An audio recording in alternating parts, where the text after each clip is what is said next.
This is Trend Following Radio, where great thinking comes alive.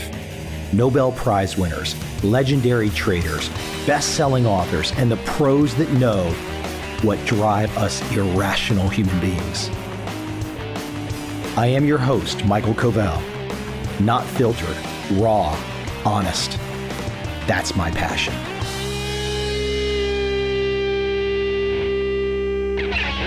So this nice group and this nice lady reached out to me and they asked me for an interview. I had no idea what the particular topic was going to be until it started.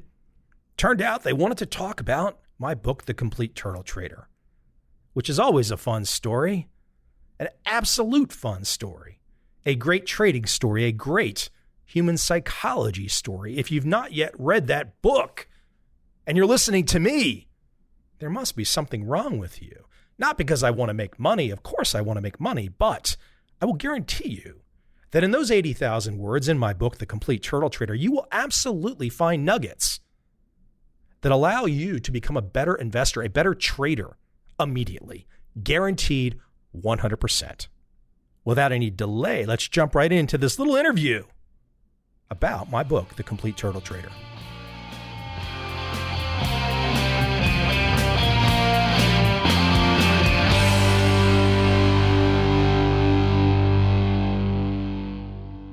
Welcome to IG's Trading the Market podcast. I'm Victoria Scholar.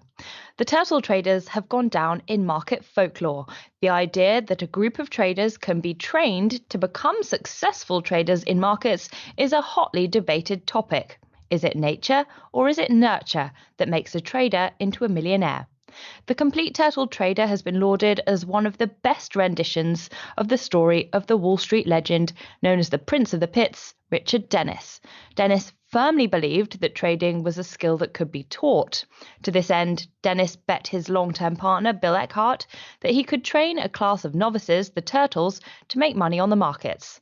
Eckhart said it was not possible. Best-selling author Michael Covel, who wrote The Complete Turtle Trader, joins me now. Thanks so much for your time, Michael. Let's just start with a quick summary, if you can, of the book. Great story. Young guy, originally trading on the floor, giving his father hand signals back in the late 60s, early 70s. Then he makes his own first million by the age of 25, makes a couple $100 million by the age of 37. Now, this is 1982, 1983, so today, where it seems like everyone's a billionaire, I want people to realize that $200 million in 1982, 1983 was a lot of money. He goes ahead and he watches the movie Trading Places with his partner. And they walk out of the movie and his partner's like, man, that's a crazy story. Take somebody off the street, make them wealthy. That can never happen in the real world. I mean, like, for example, nobody could be you. You're innate rich. You're brilliant. And this guy, Rich, being somewhat humble, said, well, I don't think that's true. I think I can train people. So they made a little bet. They went ahead and put ads in the Wall Street Journal, Barron's, etc., and they hired students. The students submitted an application. They answered some questions. They came in for interviews. Thousands of people responded. At the time, Richard Dennis's name was probably as big as George Soros's name, the two biggest traders on the planet at the time. They ended up hiring about 20 students. They gave them about 2 weeks of training in quant methods. So this was no, sit there by the seat of your pants, day trading, guessing, fundamental information. What's the crop report say? What are the guys on CNBC saying? None of that. This was strictly, here are the rules. If the market does this, you do this. And so at the end of 4 years, this group of 20 students approximately, they made about $100 million. And so it really was this great story of nurture trumping nature. You can learn. I think today, like how in the world can someone say you can't learn today? Yeah, it's absolutely fascinating. I mean, you talked a bit about how the investment philosophy is not so much based on the fundamentals. Can you talk to us a bit about what the basic investment philosophy of the book is about? Well, it's not based on the fundamentals at all. So just to be clear, it's based on price action, so momentum. So if a market is going up, you want to be long. If a market is going down, you want to be short. And you have a certain money management algorithm that says, kind of like betting in Vegas, I'm only willing to lose a certain amount of money. So if you play this game out over the long run, you're going to end up with many small losses and a few big gains. The few big gains pay for the small losses and give you the profit. It's very similar to venture capital, for example. It's the same mentality that the venture capital firms use in modern day investing today. Michael, I mean, this is a fascinating story, even if you're not a market trader. What's the key message that you wanted to convey in your book? There's a lot of messages. I think one message is kind of this self-belief. Can I really do this? If you have a method, can I do it? Or, do you look at the TV and say, I could never be one of those people? I think it definitely showed that the average person can go ahead and take a whack at this. I think secondarily also, it showed that a method completely different than the Wall Street Journal, than Investors Business Daily, than any fundamental information is not needed. This is not Warren Buffett. That's no criticism of Warren Buffett, but you don't need to have the Warren Buffett insight, the balance sheet understanding, all that kind of stuff. You don't need that. So it's a very behavioral finance minded way of making money. You really have to be disciplined and say, okay, here are the rules. I'm going to take a long position because crude oil just made a slight advance, its highest high in the last 50 days. I'm just making an example up. So I'm now going to take a long position in crude oil. I don't know what's going to happen next, but I'm going to take that position. So that requires a little bit of faith in the overall process that, you've done your homework and you know how this game plays out in the long run. It does require a certain amount of statistical thinking. So those are some great lessons there. It's very counterintuitive to what everyone's taught in business school, or frankly, when your local broker calls you. It's just completely opposite of that.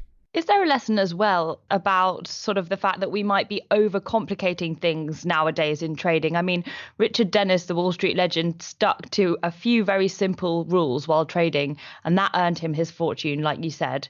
In this intricate world that we live in today with computer systems, deeply complex products, algorithms, complicated fast money strategies, I mean, is there a lesson there that it's best to just keep things simple? I think all the things that you just talked about, we can politely call propaganda, because really it's not needed. It's just not needed. I mean, for example, if you want to model the great traders today, they're really looking at momentum.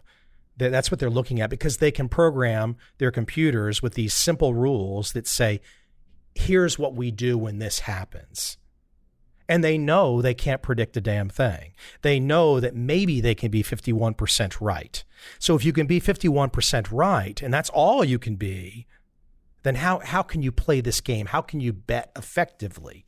That's a real different way of thinking, because I think most people really grow up with the idea that, oh my gosh, I can turn on the TV and look at those four guys in $3,000 suits, and they look so exciting, and their hair is so perfect, and their voices are just so beautiful, and look at them, and they've got so much energy. They must know what they're doing, right? What was it then that Richard Dennis did that was, according to his own model, replicable? A set of rules.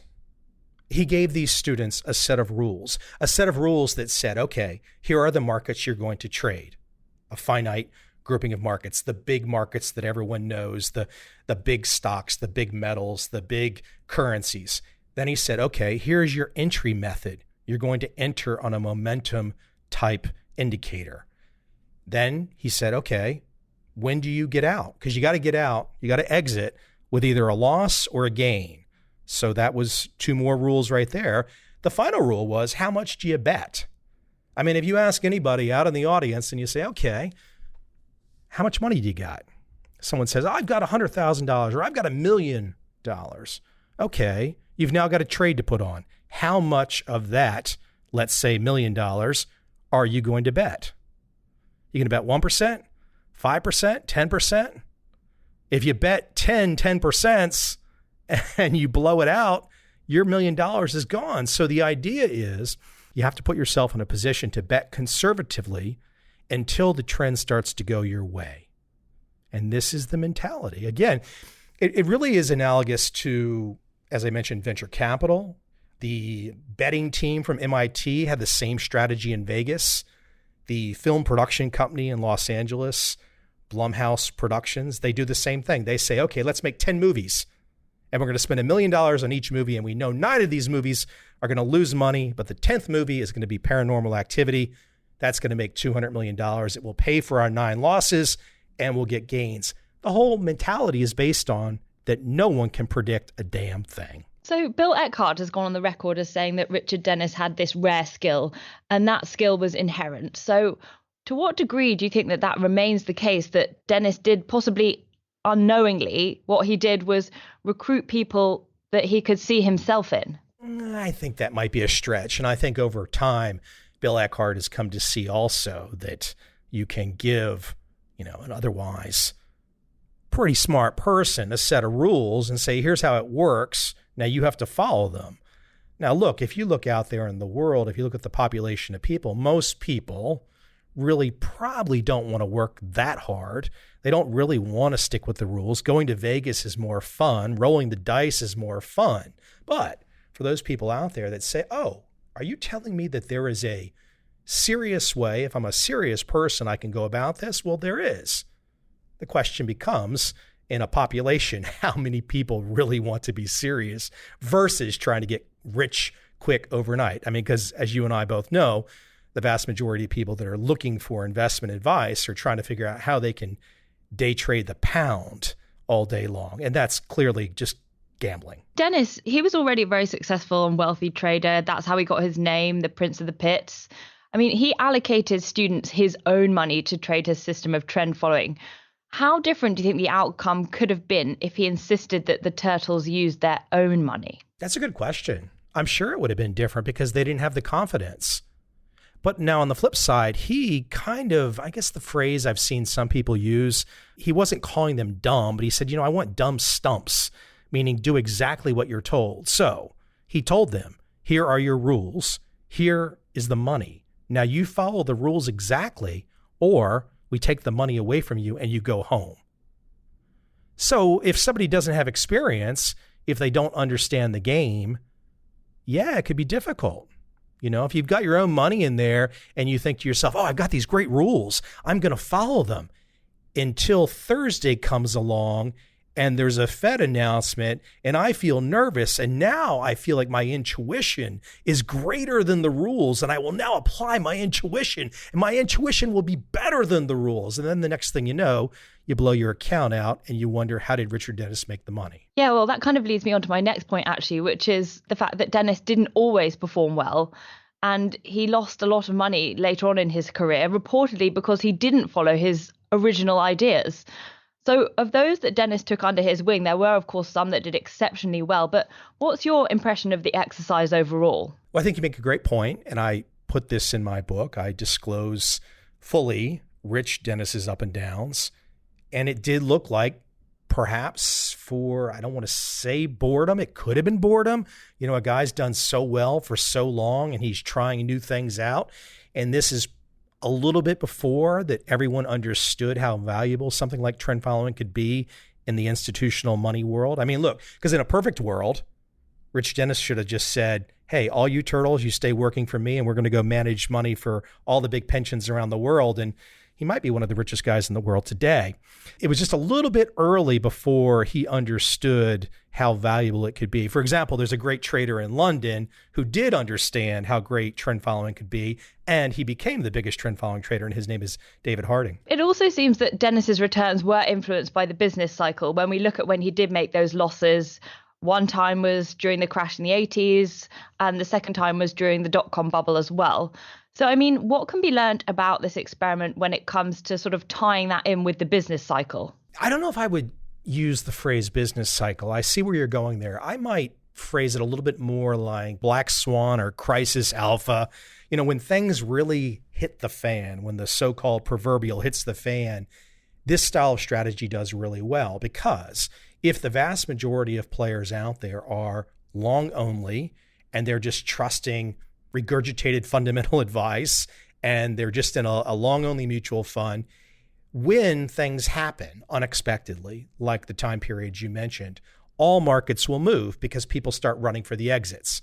So if you have a strategy that's based on being in all markets, all big markets, And when the vast majority of players start to panic and run, you're in a great position to take advantage of that. So yeah, trend following has historically done exceptionally well when the vast majority of people are really getting clocked, so to speak. I also wanted to ask you what you think would happen if we did the experiment today. I mean, do you think he'd have the same success, or has the environment of 24-hour news, social media, and perhaps more importantly, algorithmic trading changed things to the point where markets have lost that underlying character of identifiable predictability of, in this case, a trend? Well, I don't know if predictable would be the word, but I think markets will always be volatile. Markets are made up of people.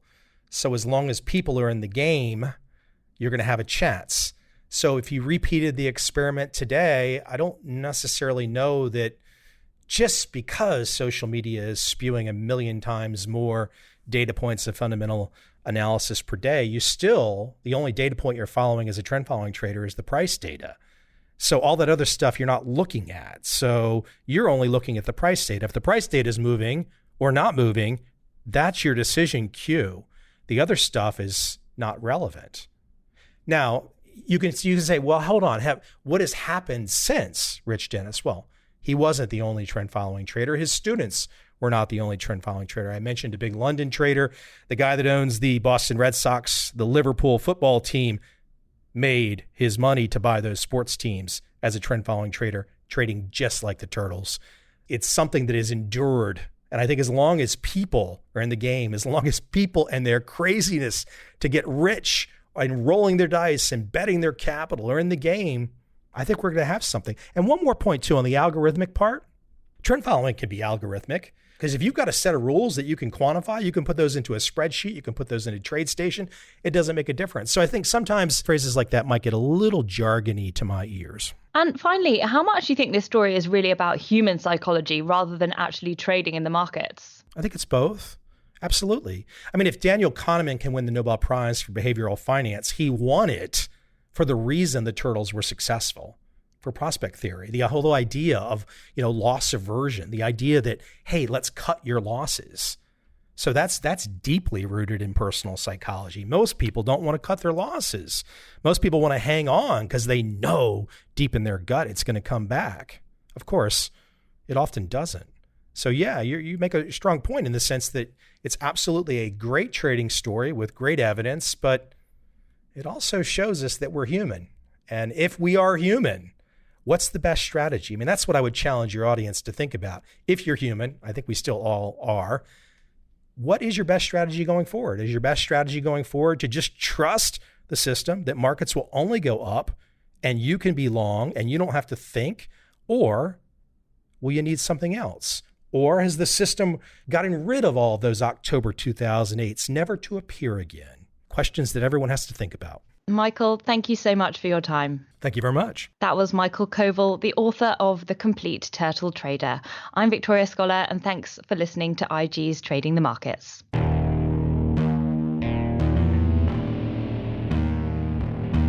I see a time when those awake will understand how to make money in up, down, and surprise markets. Whether new trader or experienced, college student or financial advisor, protecting against a crash or just trying to make a lot of money, trend following offers everyone an answer in uncertain times. To get started immediately, send me an email, michael@covel.com. I will send you the right trend following steps to take along with my free video. But if you want to buy and hold, trust the government and trust Wall Street, this is absolutely not for you.